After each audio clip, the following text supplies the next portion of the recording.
दोस्तों जय हिंद। आज हम बहुत सारे इंपॉर्टेंट बात करेंगे जो आपको छोटी छोटी चीज़ों से समझने को मिल जाएगा थोड़ा सा। ठीक है, शुरुआत करेंगे। जैसे कुछ है जो बहुत सारे वीडियो में आप देखोगे, बहुत सारे लोग ऐसे बना रहे हैं। मेरा ये पहला वीडियो है कि 30-35 नंबर 40 नंबर में सिलेक्शन हो जाएगा। तो देखो 30-35 नंबर 40 नंबर में सिलेक्शन सिर्फ नॉर्थ ईस्ट में हो सकता है या कुछ खास राज्यों में, 1-2 राज्य हैं ऐसे। ठीक है, तो फालतू के इन चक्करों में मत पड़ो, पढ़ाई में लगे रहो। ठीक है, भर्ती भी आएगी, आपको पहले ही बताया इलेक्शन की वजह से खूब भर्ती आएगी। ठीक है, इससे आगे थोड़ा बढ़ते हैं। जो डॉक्यूमेंट्स है जिसका आप मतलब जैसे ओबीसी SC ST या कुछ भी जो कैरेक्टर सर्टिफिकेट वगैरह बनवाएंगे, कैरेक्टर तो भी नहीं, बाकी चीज जो बनवा लिए होंगे। ठीक है, क्योंकि ये सब चीज जो है वो आपको फिजिकल में आपको जरूरत पड़ेगा। ठीक है, तो उसमें डिजिटल साइंड होता है। डिजिटल साइंड का मतलब क्या, वो ऑनलाइन कॉपी निकलता है, उसमें डिजिटली साइंड रहता है। जैसे अगर किसी कोई ऑफिसर है उसका, तो उसका नाम लिखा रहेगा बस। ठीक है, उसको वो और लिखा रहेगा डिजिटली साइंड, तो इसका मतलब वो वैलिड है। ठीक है, उसमें ज़्यादा दिमाग लगाने की आवश्यकता नहीं है। ठीक है, अगर वो ऑनलाइन नहीं बनवाने का होता, ऑफलाइन ही करवाने का होता, ऑफलाइन जाके साइन करवाना होता, तो वो ऑनलाइन सिस्टम ही क्यों बनवाती। ठीक है, गवर्नमेंट। तो इतना फालतू टेंशन नहीं लेना। तीसरी बात है पोस्ट प्रेफरेंस की। जब फॉर्म भर रहे थे तभी बता दिया था कि कोई भी भाई साहब है, जो कोई भी मतलब भाई है मेरा जो छोटा है, और कोई इस तरह का गलती ना करे कि मतलब पोस्ट प्रेफरेंस में अच्छा स्कोर लेकर के आए और जो पसंद ना हो उसमें जाना पड़े। तो उस वक्त बहुत बताया। ठीक है, बहुतों ने बताया होगा, मैं भी बताया हूँ, लेकिन उस वक्त बोलता था यार दोस्तों को जरूर शेयर करना ताकि कोई गलती से ऐसा मैसेज ना आ जाए। ठीक है, अभी कम से कम 8-10 लोगों का ये मैसेज आ चुका है। ठीक है, पोस्ट प्रेफरेंस बिल्कुल चेंज नहीं होता, एक बार भर दिए सो भर दिए। SSC के देखे होगे, CGL में रैंक 2 या 3 था और उसको 2800 ग्रेड पे भी जाना पड़ा। ठीक है, तो वो सोचो उनको कितनी तकलीफ हुई होगी। ठीक है, इसलिए बताता हूँ। फिजिकल वेरिफिकेशन का मतलब क्या होता है कि जैसे जो डॉक्यूमेंट्स हैं, ठीक है, वो स्टेट गवर्नमेंट के पास, स्टेट गवर्नमेंट मतलब स्टेट पुलिस में, स्टेट जो एडमिनिस्ट्रेटिव है लोकल, वहां पे आएगा और चेक होगा। इसका बिल्कुल मतलब नहीं है कि फिजिकल में डॉक्यूमेंट लेके जाना है, सारे चेक होगा। डॉक्यूमेंट जो है फिजिकल में वो सिर्फ और सिर्फ OBC SC ST अगर आप बिलोंग करते हो तो, और उसके बाद आधार कार्ड, फिर एडमिट कार्ड और कुछ फोटोग्राफ्स। ठीक है, 4-5 ले लेना, एग्जैक्ट वो जो है एडमिट कार्ड में छप के आएगा। ठीक है, और एक बात खास ये कि किसी का अगर टैटू है, ठीक है, तो वो रिमूव करवा लेना। अगर लग रहा है डाउट में कि सर अभी होगा नहीं होगा, क्यों खर्च करवाएं, ऐसे अगर ऐसा थोड़ा सा भी मन में डाउट है, क्योंकि जो जैसे है ना वो वीडियो होता है ना कि लोग क्यों जाते हैं सिपाही में, वही लोग जाते हैं जो 20-25 हज़ार मतलब जान गंवा सके, दे सके, इस प्रकार से। तो मेरे कहने का मतलब संसाधन की कमी होती है, इसलिए अगर आप चाहो तो फिजिकल के बाद करना आना। ठीक है, कोई दिक्कत नहीं। रनिंग जो है वो रोड पे करे या फिर ग्राउंड पे करे। तो देखो रोड पे या हार्ड मटेरियल पे दौड़ने से क्या होता है, घुटना टकना ये सब में थोड़ा सा प्रभाव पड़ता है। ठीक है, तो अगर ग्राउंड अवेलेबल है तो आप ग्राउंड में दौड़िए। लेकिन कई बार क्या होता है, जैसे हमारे यहाँ जब हम पटना में दौड़ते थे तो ग्राउंड कई बार नहीं जा पाते थे। ठीक है, और क्या है, फिक्स डाटा नहीं पता चलता था कि कितना दौड़ना है, मतलब कितना चक्कर में कितना मीटर होगा। ठीक है, कई बार वो पहले से मापा हुआ रहता है, कई बार नहीं रहता।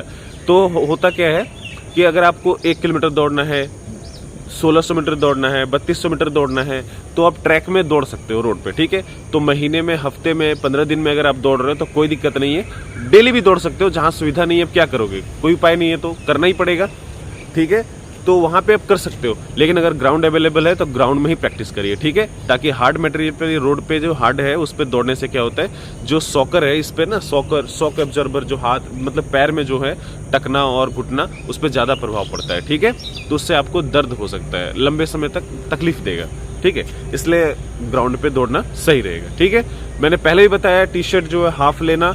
जिनकी फिजिकली जो फिट है एकदम बढ़िया, बहुत अच्छा दौड़ते हैं, उनकी बात अलग है, उनको जींस पहना दो फिर भी वो दौड़ जाएंगे। ठीक है, उनकी बात अलग है। जो लोग मेरी तरह हैं, ठीक है, मतलब फिजिकली मतलब कम दौड़ते खेलते कूदते हैं और उनको डर लग रहा है, तो वो हाफ टी-शर्ट लेंगे।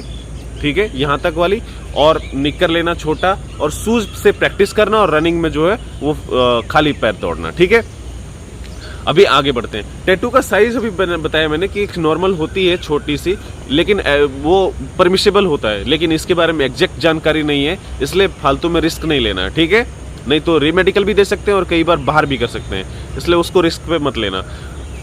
उसके बाद बात करेंगे कि जो पेरेंट्स का डॉक्यूमेंट्स है, पेरेंट्स का डॉक्यूमेंट्स नहीं लगता है। अब कोई कहेगा सर लगता है, तो लगता है, बिल्कुल लगता है, ठीक है, लेकिन वो फैमिली वेलफेयर के लिए। जैसे मतलब मम्मी पापा का नाम अगर हम जुड़वाएं या जुड़वाना चाहें, या लोग जुड़वाते हैं, ठीक है। फोर्स में क्या है, पेरेंट्स को भी ये सुविधा मिलती है, ठीक है। सिविल जॉब में पेरेंट्स को सुविधा नहीं मिलती है, अगर पापा जीवित है तो मम्मी को नहीं मिलेगा, ठीक है। लेकिन फोर्स में जीवित होने के बावजूद गवर्नमेंट कोई जॉब नहीं होना चाहिए मम्मी पापा में से किसी को, दोनों को वो वेलफेयर मिलेगा, ठीक है। तो वेलफेयर जुड़वाने के समय आपको जो है नाम देना पड़ेगा, अन्यथा आप जॉब ज्वाइन कर लीजिए, कोई दिक्कत नहीं है। इस बात के लिए वीडियो जरूर शेयर करना, क्योंकि इस पे बहुत सारे प्रश्न आते हैं, ठीक है, कि डॉक्यूमेंट्स में मम्मी का नाम फुल देई था, एक भाई साहब थे फुल देई और फुल देवी। तो मैंने कहा जो भी है वो ज्वाइनिंग कर लो, बाद में उसको सुधरवा लेना, या तो आप डॉक्यूमेंट को मतलब अपने डिपार्टमेंट से सुधरवा लेना अगर हो सके तो, और नहीं तो फिर आधार कार्ड में सुधरवा लेना, और फिर वेलफेयर के लिए अपना नाम मम्मी का एप्लीकेशन कर देना। उसमें क्या फ़ायदा मिलेगा, मेडिकल बेनिफिट्स मिल जाएंगे, ठीक है। फिर कहीं जाओगे घूमने के लिए तो एलटीसी भी क्लेम करते हैं। एलटीसी मतलब जो हम कहीं घूमने वगैरह जाते हैं ना, ट्रांसपोर्ट के लिए, जब से घर छुट्टी गए तो उसका भी पैसा जो है गवर्नमेंट देती है, ठीक है, तो वो फ़ायदा मिल जाएगा आपको। उसके बाद 10th का सर्टिफिकेट, सबसे इंपॉर्टेंट बात, 10th की सर्टिफिकेट जो है वो आपको आवश्यकता पड़ेगी बस। अगर आप दूसरे कोई ग्रेजुएट इंटर किए भी हो तो अगर आप नहीं देना चाहते हो कुछ डॉक्यूमेंट में गड़बड़ी की वजह से, तो मत दो, कोई दिक्कत नहीं। लेकिन ये बात हमेशा याद रखना कि आप ऐसा सोच रहे हो कि डॉक्यूमेंट जमा हो जाएगा तो 10वीं का जमा हो जाएगा और आपका काम चल जाएगा, ऐसा सोच रहे हो तो ये असंभव है, ठीक है। कोई भी भर्ती में चाहे आप किसी भी एग्जाम दो, 10वीं जो सर्टिफिकेट है वो आपके जैसे होता है ना डेट ऑफ बर्थ, तो डेट ऑफ बर्थ की तरह काम करता है वो, ठीक है। सारे जो डॉक्यूमेंट्स हैं, सारे जो एप्लीकेशन फॉर्म है, सब कुछ जो है वो 10वीं से ही मिलाया जाएगा। तो ऐसे गलत फहमी में मत रहो कि 10वीं का सर्टिफिकेट जमा कर देंगे तो कम पैसा लगेगा, पैसा उतना ही लगेगा, ठीक है। तो फालतू में दिमाग मत लगाओ। 10th की सर्टिफिकेट दे दो, ग्रेजुएशन का भी दे दो, इंटर का भी दे दो, कोई दिक्कत नहीं। लेकिन अगर डॉक्यूमेंट्स में गड़बड़ी है तो उसको सुधरवा लीजिए, क्योंकि ऐसे 4-5 कमेंट मेरे पास आए थे इंस्टाग्राम पे, ठीक है, इसलिए बता रहा हूँ। कोई दिक्कत वाली बात नहीं, ठीक है, बिल्कुल धूमधाम से सब कुछ हो जाएगा। फिजिकल करने वालों के लिए सबसे जरूरी चीज कि अपने आप को फिट रखो, तबियत ठीक रखो। अभी डिहाइड्रेशन का समय चल रहा है तो पानी वगैरह पीते रहो, ग्लूकोज पीते रहो, ठीक है, थोड़ा खाते पीते रहो और खूब एक्सरसाइज करो, खूब पीटी करो, और पढ़ाई तो बिल्कुल करना, ठीक है, आगे बढ़ना है तो, नहीं तो यहीं लटक जाओगे, ठीक है। आज इतना ही, जय हिंद।